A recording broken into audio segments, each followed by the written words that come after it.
Hi, I'm Mike Huddleson, Wichita, Kansas. This is a SkyPup. It was designed by Steve Wood when he was an engineer at Cessna in Wichita. It's primarily made of blue dowel foam with wood cap strips. The D section is covered with plywood, and the rest of the fuselage and the wings is covered with a polyester cloth. I chose this particular aircraft to build mainly because of expense. By the time I had it finished with my original engine and instruments and everything, I had about $2,200 invested in the plane. Since I completed it, I have changed engines. I've gone to a twin-cylinder Kawasaki rather than a single-cylinder Cuyuna engine on it because of reliability. A little more horsepower, which will give me the ability to get in and out of shorter fields a lot easier.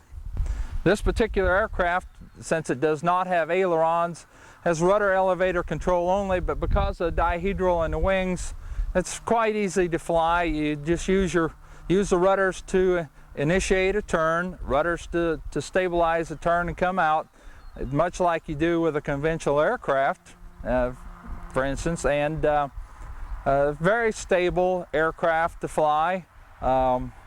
If you have experience flying a tail dragger, you have no problems flying this particular plane. In my case, I had not flown in 11 years, and it just took a matter of probably 2 hours of taxi testing before I felt comfortable enough to be able to do full takeoffs and landings with it. One of the disadvantages to it is, since it does not have ailerons, you cannot do side slips on landing, and it has a tendency to weather vane into the wind. So on landing, you have to keep it pointed into the wind until just before touchdown, and then use your rudder to try to get the plane parallel to the runway so that you are making contact with the ground, rolling parallel to the runway itself. Because of the weight limit on this particular aircraft, it's a 400 gross weight, and I am running a bigger engine than originally was called for in the plans.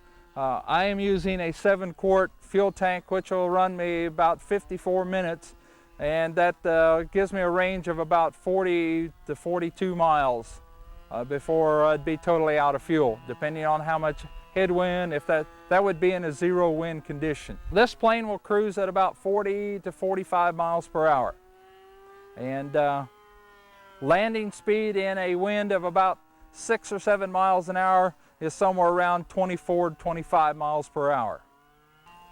I would consider it a fairly easy plane to build, especially if an individual had some model airplane building experience, because it went together a lot like a model airplane. Otherwise, if you've had no experience working with wood or foam, it's quite easy to pick it up. The advantage to the foam is that it's very inexpensive material. If you ruin a part, you could throw it away and go buy another sheet of foam very easily, and it doesn't cost you that much money. In fact, the aircraft itself, the airframe itself was about $960 to build the entire airframe. Then the rest of the expense was in the engine, the reduction unit, the props, and the instrumentation that you put in. This particular aircraft does have a wood axle to it, so you'd have to be very careful that you did not do extremely hard landings, because you could break the landing gear and end up costing you a propeller at the same time. But otherwise, the takeoff roll is about 200 yards or 100 yards, somewhere around there, about 300 to 600 feet. A landing roll, because of the glide ratio, has a 12-to-1 glide ratio. It makes it very difficult to get in on a short field if you happen to have obstacles like power lines or trees at the end of the runway. It has a tendency to want to float quite a distance, and then once you're on the ground, it rolls quite easily. That's why I ended up putting go-kart brakes, hand brakes on, so that I could get into shorter fields without running out of runway with it.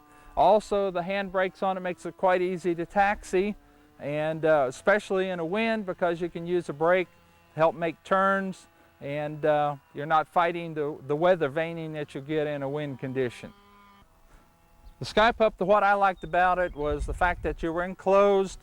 Tractor configuration has the engine in front, does help block some of the wind resistance that you get. Because it is a clean design, it does fly very easily. The reduced drag, it does have a nice glide ratio to it, and overall handling characteristics is quite easy to handle and quite easy to fly. And I would recommend it to anybody who would like to get in to ultralight flying at a minimum expense.